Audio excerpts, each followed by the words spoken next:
All right, so let's start with the big story that we're tracking on WION this hour. And this is coming in from the United States of America, where U.S. President-elect Joe Biden has now unveiled a new economic stimulus package that is said to be worth $1.9 trillion. And this comes less than a week before Joe Biden's presidential inauguration on the 20th of January. The package has been called the American Rescue Plan, and it aims at revitalizing the world's largest economy, which has taken a hit due to the COVID-19 pandemic.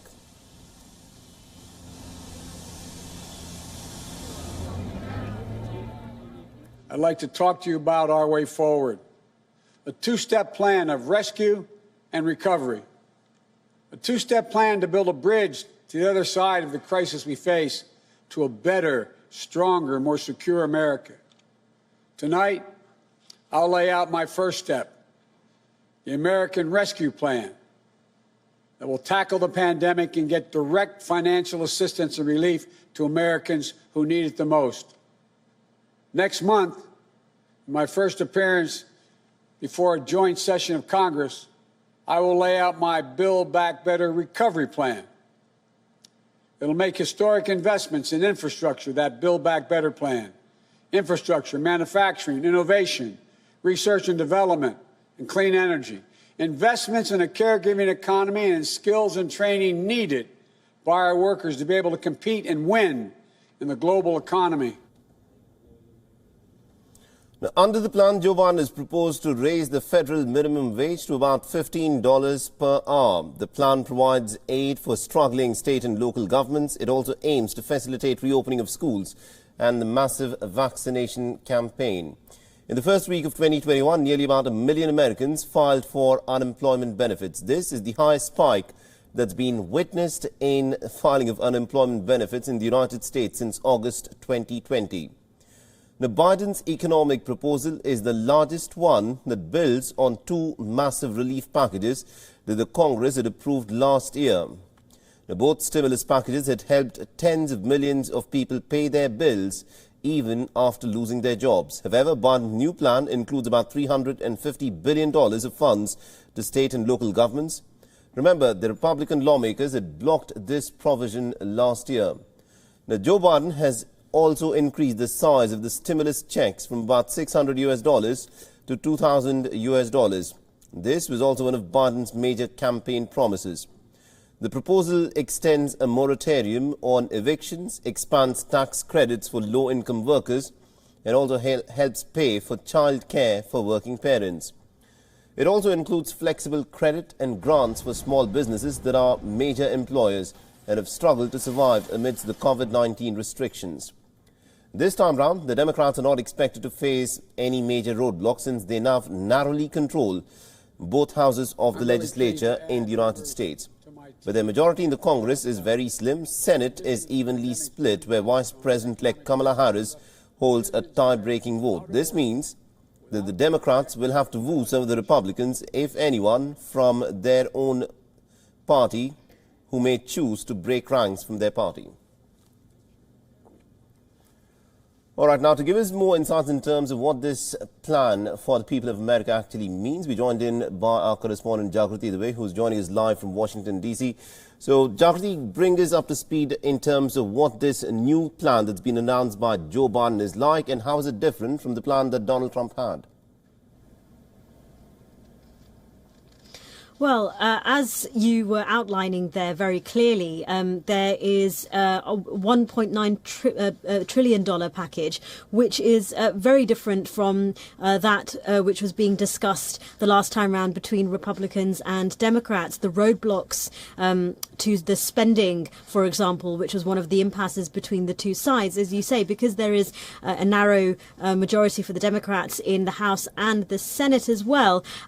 Things are a little bit easier for Joe Biden, but as you say, he still does have to convince Republicans. It will still have to be a bipartisan consensus through Congress. And that is something that Joe Biden has been promising throughout his campaign, that he says that he wants to be a president that crosses party lines. And he's used his experience in the past of negotiating with the opposition, for him, the Republicans, as a history in his history as a senator. He's got a long track record of doing that. And that's going to be one of the challenges that he's going to bring to bear when he's going to try and convince Republicans to join his stimulus package.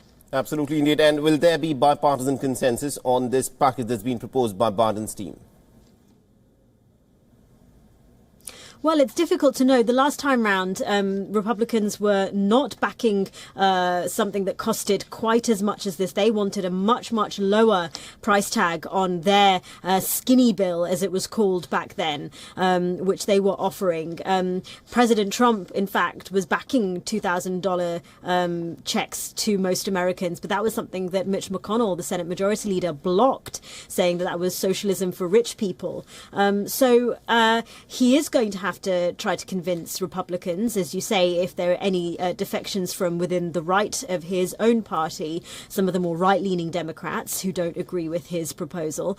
But the thing that he's also going to be challenged with is the logistics of this, because, of course, if, as expected, a Senate trial goes ahead for the impeachment after the impeachment of President Donald Trump, the Senate is going to be have its attention divided between the agenda, between the new president's agenda, such as this bill, and also the work of getting through a Senate trial. Absolutely, indeed, Jagriti. The way, do continue to stay on with this, because I want you to weigh in terms of another big development that is taking place in the United States, where more than 100 people have been arrested by the Federal Bureau of Investigation over the violent siege of the U.S. Capitol, and amidst warnings of possible political violence after swearing in of the next U.S. President Joe Biden.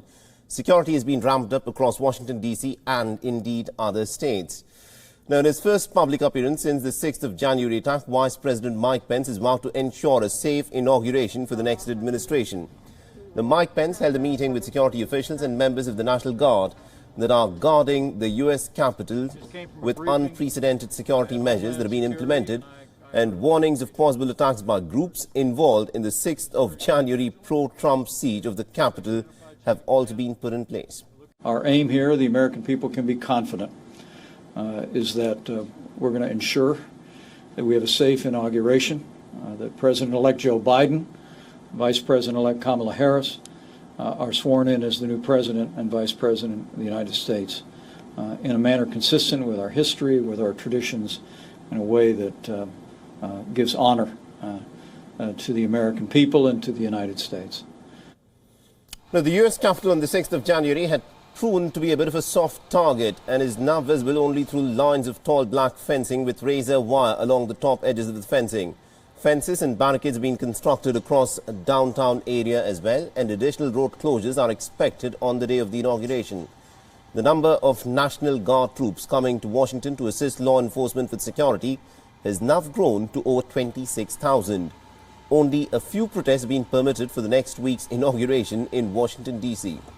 The FBI has warned that armed protests by violent Trump supporters were being planned in all 50 state capitals and also in Washington for the days leading up to the inauguration of President-elect Joe Biden. It is now looking into individuals who could possibly threaten the safety of the 20th January inauguration. We're concerned about the potential for violence at multiple protests and rallies planned here in D.C. and at state capitol buildings around the country in the days to come that could bring armed individuals within close proximity to government buildings and officials. All right, so these are the security measures that have been put in place ahead of the 20th of January inauguration. And Jagriti, if I can ask you to weigh in on this. This is an inauguration that is going to take place with unprecedented security. Is the risk very real that there could be groups of pro-Trump supporters who could still take to the streets with an intention of violence? Yeah, clearly there is a real risk of it, and it's something that the FBI and law enforcement are taking incredibly seriously. Otherwise, there wouldn't be the precautions that we're seeing. I think the FBI is very clear to say that it's a possibility. They're still trying to discern between what is just talk on social media versus what could be real threats. But that is exactly what they faced before January the 6th, and there's been a lot of criticism of law enforcement and of security officials that, you know, they were not able to take the threat seriously enough, and they clearly don't want to make that mistake again for the inauguration. Absolutely, indeed. Thank you very much indeed, Jagriti Deve, for joining us and getting us all those insights there. WION is now available in your country. Download the app now and get all the news on the move.